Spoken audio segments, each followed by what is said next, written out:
ಮಾಡಿದ್ರೆ ಮಧ್ಯ ಕರ್ನಾಟಕಕ್ಕೂ ಅನುಕೂಲ ಆಗುತ್ತೆ, ಉತ್ತರ ಕರ್ನಾಟಕ ಭಾಗಕ್ಕೂ ಅನುಕೂಲ ಆಗುತ್ತೆ. ಇಲ್ಲ, ಅವರಿಗೆ ತಿಳಿದ ರೀತಿಯಲ್ಲಿ ಹೇಳಿದ್ದಾರೆ. ನಾವು ಕೂಡ ತುಮಕೂರಿಗೆ ಆಗಬೇಕು ಅನ್ನೋ ಇಚ್ಛೆ ಮೊದಲಿಂದನೂ ಕೂಡ ಅದನ್ನು ಎಕ್ಸ್ಪ್ರೆಸ್ ಮಾಡಿದ್ದೀನಿ ನಾನು ಕೂಡ. ಆದರೆ ಟೆಕ್ನಿಕಲ್ ಕಮಿಟಿ ಏನು ಎರಡು ಜಾಗವನ್ನು ನೋಡಿ ನಮ್ಮ ಇನ್ಫ್ರಾಸ್ಟ್ರಕ್ಚರ್ ಮಿನಿಸ್ಟ್ರಿ ನಮ್ಮ ಎಂ ಬಿ ಪಾಟೀಲ್ರವರು ಎರಡು ಜಾಗವನ್ನು, ಒಂದು ನೆಲಮಂಗಲದ ಕುಣಿಗಲ್ ರೋಡ್ ಇದೆಯಲ್ಲ ಆ ಭಾಗ ಒಂದು ಮತ್ತು ಬಿಡದಿ ಒಂದು ಅಂತ ಹೇಳಿ ಅವರು ಪ್ರಸ್ತಾಪ ಮಾಡಿದ್ದಾರೆ. DGCA ಅವ್ರದ್ದು ಟೆಕ್ನಿಕಲ್ ಟೀಮ್ ಇದೆ, ಟೆಕ್ನಿಕಲಿ ಅವರು ಎಕ್ಸಾಮಿನ್ ಮಾಡ್ತಾರೆ.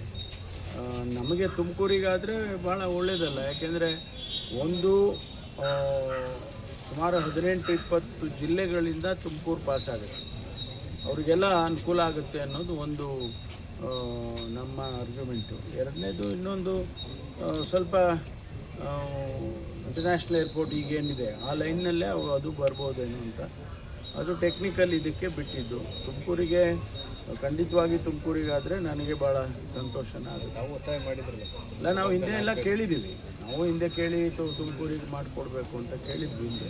ಆಮೇಲೆ ಅವರು ಟೆಕ್ನಿಕಲ್ ಟೀಮು ಅದು ಯಾವುದೋ ಒಂದು ಕಮಿಟಿ ಮಾಡಿದ್ರಲ್ಲ, ಅವರು ಆ ಎರಡು ಜಾಗವನ್ನು ರೆಕಮೆಂಡ್ ಮಾಡಿದ್ದಾರೆ ಅಂತ.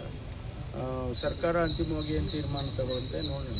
ಸರ್, ಬಿಡದಿ ವಿಚಾರವಾಗಿ ಪಾದಯಾತ್ರೆ ಮಾಡಲಿಕ್ಕೆ ಅಂದರೆ ಈಗಾಗಲೇ ಪ್ರತಿಭಟನೆ ಮಾಡಿದ್ದಾರೆ, ನೆಕ್ಸ್ಟ್ ಪಾದಯಾತ್ರೆ ಮಾಡ್ತೀವಿ ಅಂತ BJP ಘೋಷಣೆ ಮಾಡಿದ್ರು. ಅವ್ರಿಗೇನು ತಿಳಿದಿದೆಯೋ ಅವರು ಮಾಡ್ತಾರೆ. ಇದು ನಾವು ಅಭಿವೃದ್ಧಿ ದೃಷ್ಟಿಯಿಂದ ಮಾಡೋದಕ್ಕೆ ಹೊರಟಿದ್ದು. ಹಿಂದೆ ಕುಮಾರಸ್ವಾಮಿ ಅವರೇ ಇದನ್ನು ಪ್ರಸ್ತಾಪ ಮಾಡಿದರು, ಆನಂತರ ಅದನ್ನು ಕೈಬಿಟ್ಟಿದ್ರು.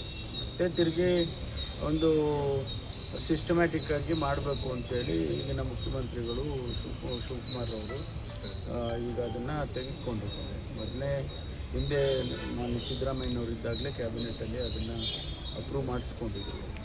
ಈಗ ಅದನ್ನು ಇಂಪ್ಲಿಮೆಂಟ್ ಮಾಡೋದಕ್ಕೆ ಪ್ರಯತ್ನ ಮಾಡೋವಂಥದ್ದು.